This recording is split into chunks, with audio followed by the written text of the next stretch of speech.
अस्सलाम वालेकुम व्यूअर्स, मैं हूं आपका होस्ट अब्दुर्रहमान और आज डिस्कस करेंगे पाकिस्तान में डॉलर सस्ता होने के समरात कुछ कुछ आवाम को भी मिलने लगे हैं। वो किस तरह? मुल्क में बनने वाली गाड़ियों की कीमतों में 13 लाख रुपए तक की कमी रिकॉर्ड की गई है। तकरीबन तमाम गाड़ियां बनाने वाली कंपनियों ने अपने मुख्तलिफ वेरिएंट्स में मुख्तलिफ कमी की है।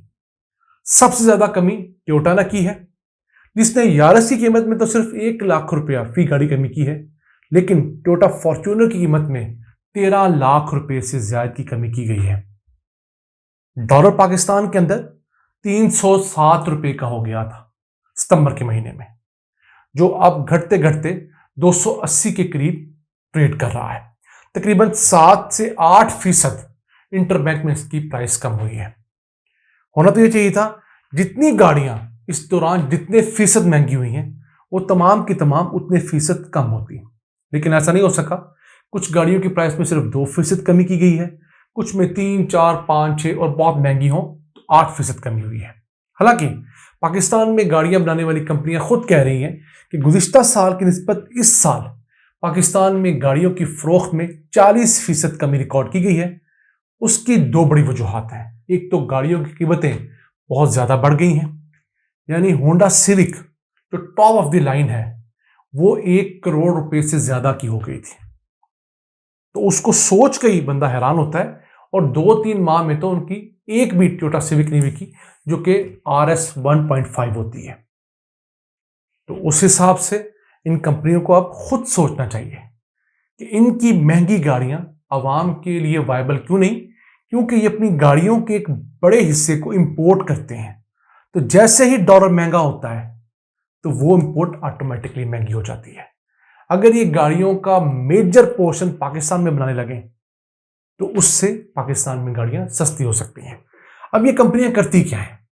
कंपनियां हमें ये बताती हैं कि हम अपनी गाड़ी का 55% स्पेयर पार्ट पाकिस्तान में बनाते हैं और सिर्फ 45% इंपोर्ट करते हैं। अगर इनसे ये पूछा जाए कि आप वैल्यू वाइज बताएं गाड़ी कितनी पाकिस्तान में बनाते हैं, तो हो सकता है कि जो 55% स्पेयर पार्ट पाकिस्तान में बनाते हो वो सस्ते स्पेयर पार्ट पाकिस्तान में बनाते हो।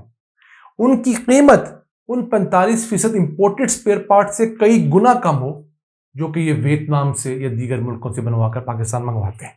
मैं आपको छोटी सी मिसाल देता हूं। एक गाड़ी है टोयोटा की, उनका क्लेम है कि हम 55% गाड़ी पाकिस्तान में बनाते हैं, यानी 55% spare parts. But guard Pakistan बनाते होंगे, सीटें पाकिस्तान बनाते होंगे, स्टीयरिंग पाकिस्तान में बनाते होंगे, इस तरह की दीगर चीजें, विंडोज वगैरह। तो ये तो सारी सस्ती आइटम्स हैं, लेकिन उस गाड़ी का अगर इंजन, असेंबली सारी की सारी, उसका ट्रांसमिशन का पूरा नेटवर्क अगर वो आपने इंपोर्ट करना है तो वो जो उसका 45% है इस 55% से 4-5 गुना ज्यादा महंगा होता है। तो यहां पर ये हुकूमत को भी बेवकूफ बनाती है, आवाम को बेवकूफ बनाती है। तो हुकूमत को चाहिए कि इनकी क्वांटिटी और वैल्यू दोनों के हिसाब से हर साल पीरियडिकली इनसे पूछा जाए कि आपका फला वेरिएंट कितने फीसद स्पेयर पार्ट वाइज और वैल्यू वाइज पाकिस्तान में बनता है। तो इससे ये कंपनियां एक किस्म की मजबूर हो जाएंगी कि अपनी गाड़ियों का बड़ा पोर्शन पाकिस्तान में बनाए। वैसे एक बड़ा स्टेप तो लिया था ministry of production and industries ने कि ये जो गाड़ियां 3 बड़ी कंपनियां पुरानी पाकिस्तान में गाड़ी बनाती हैं, टोयोटा, होंडा और सुजुकी, उनके लाइसेंसेस पाकिस्तान में मुअत्तल कर दिए थे। और मुअत्तल इसलिए किए थे कि इन्होंने लाइसेंस लेते वक्त पाकिस्तान के साथ जो मुआहदा किया था कि गाड़ियों का बड़ा हिस्सा मुल्क में बनाया जाएगा और फिर पूरी गाड़ी बनाकर एक्सपोर्ट भी की जाएगी, इन दोनों शिकों पर इन्होंने अमल नहीं किया। तो इनको सिर्फ सजा देने के लिए इनके लाइसेंस मुअत्तल किए गए थे, जो अभी तक मुअत्तल हैं, लेकिन अनकरीब खुल जाएंगे। तगड़ी पार्टी है, फिर इनके पीछे जापान जैसा मुल्क खड़ा है जो पाकिस्तान को फंडिंग करता है, मुख्तलिफ किस्म की इमदाद देता है। हम उन्हें इनकार नहीं कर पाएंगे, लेकिन हो सकता है इस झटके के सबब ये 3 पुरानी कंपनियां पाकिस्तान में कुछ शर्म करें, प्रोडक्शन ज्यादा करें, इंपोर्ट्स घटाएं और पाकिस्तान से एक्सपोर्ट्स बढ़ाएं। क्योंकि पाकिस्तान में 3200 से ज्यादा ऐसी फैक्ट्रियां हैं जो कि मुख्तलिफ किस्म के स्पेयर पार्ट्स बना रही हैं और उनमें लाखों लोग बरसे रोजगार हैं। तो पाकिस्तान में आप इंजन बना सकते हैं, थोड़ी एफर्ट आपको जरूर करनी पड़ेगी। अगर ये कंपनी आपस में मिल लें, कोलैबोरेशन कर लें, तो यहां पर तमाम के तमाम स्पेयर पार्ट बन सकते हैं। पाकिस्तान इंजीनियरिंग में इस कदर आगे है। हाँ, हम लोग बटे हुए हैं, उसका एक इशू है, लेकिन अगर हम JF-17 थंडर जहाज का 50 से 60% स्पेयर पार्ट पाकिस्तान में बना सकते हैं। अगर यहाँ पर हम आबदोज़े बना सकते हैं, यहाँ पर हम मिसाइल्स बना सकते हैं, एटम बम बना सकते हैं, तो ये गाड़ियां तो अब बहुत पुरानी टेक्नोलॉजी हो गई हैं। इवन पाकिस्तान में लोगों ने इलेक्ट्रिक गाड़ियां बना ली हैं और 60% इलेक्ट्रिक गाड़ी यहाँ के अपने इंजीनियर्स ने और ओवरसीज पाकिस्तान ने मिलकर बनाई है, पाकिस्तान के रिसोर्सेज से। हम इस पर डिटेल्ड वीडियो बना चुके हैं। पाकिस्तान में बनी हुई पहली इलेक्ट्रिक गाड़ी, क्योंकि पाकिस्तान की अपनी इलेक्ट्रिक गाड़ी है, चाइना की नहीं, किसी और मुल्क की नहीं, वो पिछले साल 14 अगस्त 2022 को अवाम के सामने पेश की गई, नूर E75।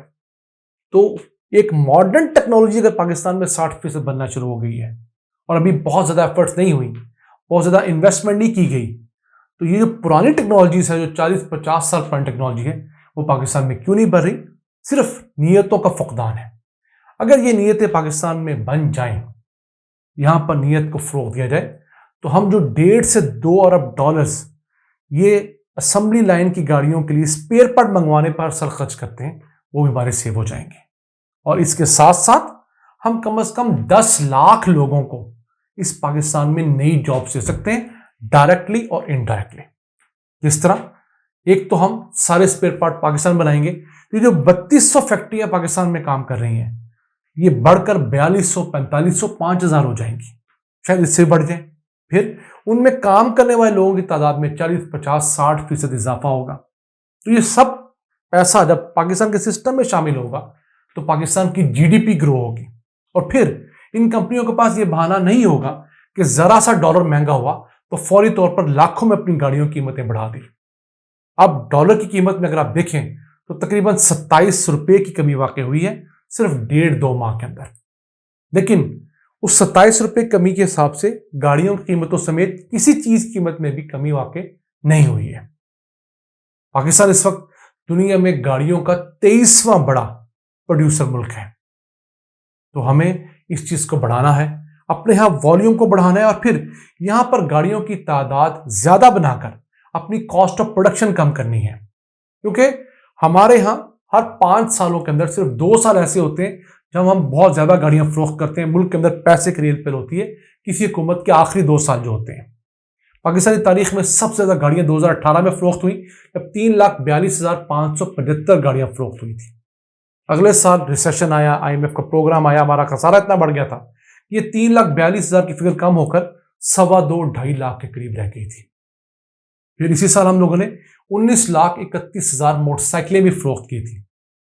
तो हमारे यहाँ एक बूम और बर्स्ट का साइकिल है, यानी कि 2 साल हम फूल जाते हैं अपनी हैसियत से ज्यादा कर्जे लेकर, फिर उन कर्जों को अदा करने के लिए खुद को बर्स्ट करते हैं, फट जाते हैं, और अगले साल 2-3 साल हम लोग दोबारा उस बूम के अंदर जाने के लिए तैयार होते हैं।